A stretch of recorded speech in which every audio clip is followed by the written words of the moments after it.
8 ফেব্ৰুৱাৰীত মুখ্যমন্ত্ৰী ডক্টৰ হিমন্ত বিশ্ব শৰ্মাই গৌৰৱ গগৈৰ পাকিস্তান কানেকশ্যনৰ বিস্ফোৰক তথ্য ফাদিল কৰিবলৈহে পালে। লগে লগে ডিমাণ্ড বাঢ়ি গ'ল অখিল গগৈৰ। অখিল গগৈক এতিয়া গৌৰৱ গগৈয়ে এটা দুটা সমষ্টি দিলে নহ'ব, 15ৰ পৰা 20টা সমষ্টি অখিল গগৈক লাগিবই। অখিলে বিচৰা সমষ্টি কংগ্ৰেছে এৰি নিদিলেই ভংগ হ'ব মিত্ৰতা, কাৰণ অখিল গগৈয়ে এতিয়া আৰু কম্প্ৰমাইজ নকৰে। 2026 চনত আমি আমাৰ ৰাইজৰ দলৰ অতি কমেও 15ৰ পৰা 20 জন বিধায়ক জিকাব খোজোঁ, আৰু 2031 চনত আমি ৰাইজৰ দলৰ চৰকাৰ কৰিব খোজোঁ। আমি 15খন আসন বিচাৰিছোঁ। 15খন আসন পাব লাগিব, নাই কম্প্ৰমাইজ নহ'ব, 15খন আসন লাগিবই। হয়, অখিল গগৈয়ে এতিয়া কম্প্ৰমাইজ নকৰে, কাৰণ 8 ফেব্ৰুৱাৰীত ফাদিল হৈ গ'ল গৌৰৱ গগৈৰ পাকিস্তান লিংকৰ এটা তথ্য।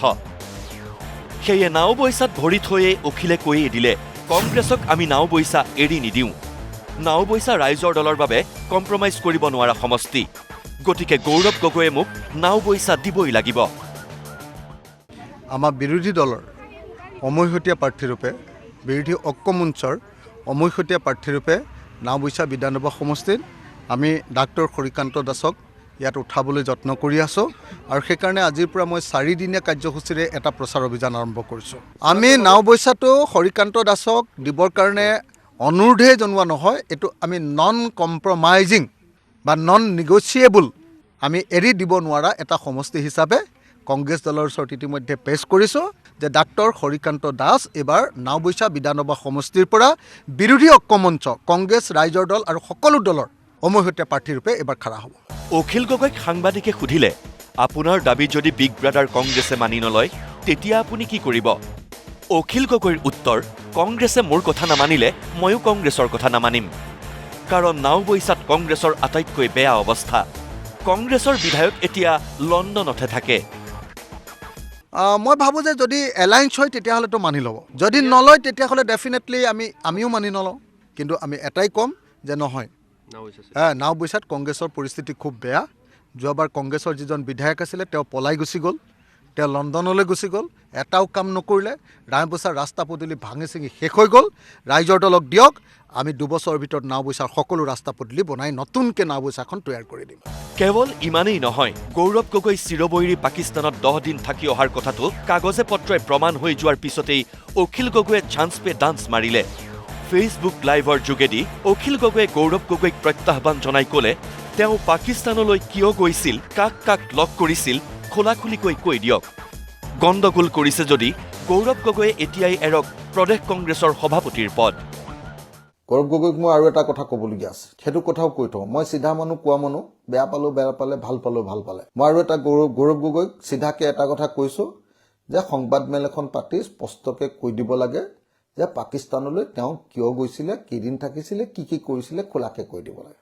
আৰু যদি কিবা গণ্ডগোলীয়া কাম কৰিছিলেতো ভাৰত চৰকাৰে কেতিয়াও গৌৰৱ গগৈক এৰি নিদিয়ে, মানুহটো বাচিব নোৱাৰে, এইটো কথা কনফাৰ্ম।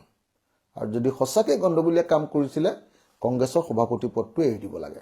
স্পষ্টকৈ কৈ দিব লাগে যে তেওঁ কোন তাৰিখৰ পৰা কোন তাৰিখলৈ পাকিস্তানলৈ গৈছিলে, পাকিস্তানলৈ যোৱাৰ উদ্দেশ্য তেওঁ কি আছিলে, আৰু পাকিস্তানত গৈ তেওঁ কি কৰিছিলে, এই কথাটো মোৰ মতে সমগ্ৰ অসমবাসী ৰাইজক জনাই দিয়া দৰকাৰ। সেইটো মোৰ গৌৰৱ গগৈৰ প্ৰতি মোৰ আহ্বান।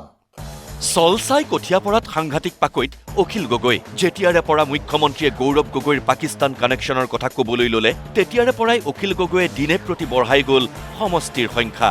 সেয়ে মিত্ৰতা চূড়ান্ত নৌহওঁতেই অখিলে প্ৰাৰ্থিত্ব দি থৈছে ধিং, মৰিয়নি, মাৰ্ঘেৰিটা, মন্দিয়া, ডিমৌকে ধৰি বহু হাই প্ৰফাইল সমষ্টিত। আমি যিকেইটা সমষ্টি বিচাৰিছোঁ সেইকেইটা সমষ্টি যদি আমাক নিদিয়ে তেতিয়াহ'লে আমাৰ কোনো উপায় নাথাকিব। কংগ্ৰেছ দলক বাৰম্বাৰ জনাই আছোঁ যে ধিং সমষ্টিটোত আমি নিৰ্বাচন খেলিমেই, মেহবুব মুক্তাৰে আমাৰ ধিং সমষ্টিটোত নিৰ্বাচন খেলিব। এই কথাটো সকলোৱে জানে যে কংগ্ৰেছ দলে ধিং সমষ্টিটো স্বপ্ৰণোদিতভাৱে আমাৰ দলকে এৰি দিব, আৰু এৰি যদি নিদিয়ে তেতিয়াহ'লে আমি কম্প্ৰমাইজ কৰিব নোৱাৰোঁ। ডেফিনেটলি ৰাইজৰ দলৰ তৰফৰ পৰা এইবাৰ মৰিয়নি বিধানসভা সমষ্টিটোত আমি নিৰ্বাচনত অৱতীৰ্ণ হ'ম, আৰু এইবাৰ আমি ৰূপজ্যোতি কুৰ্মীক নিৰ্বাচনত হৰুৱাম। আপোনালোকে নিজে চাবলৈ পাব।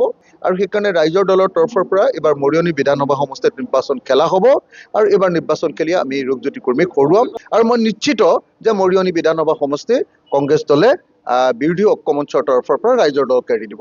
এতিয়া প্ৰশ্ন হয়, এফালে গৌৰৱ গগৈৰ পাকিস্তান লিংক, আনফালে মিত্ৰতাৰ নিমিলা অংক। ইয়াৰ মাজতেই ডিমাণ্ড বাঢ়িছে অখিল গগৈৰ। বিৰোধী ঐক্যৰ মিত্ৰতা মানেই সঁচাই বৰ জংকপংক। Bureau report, news live.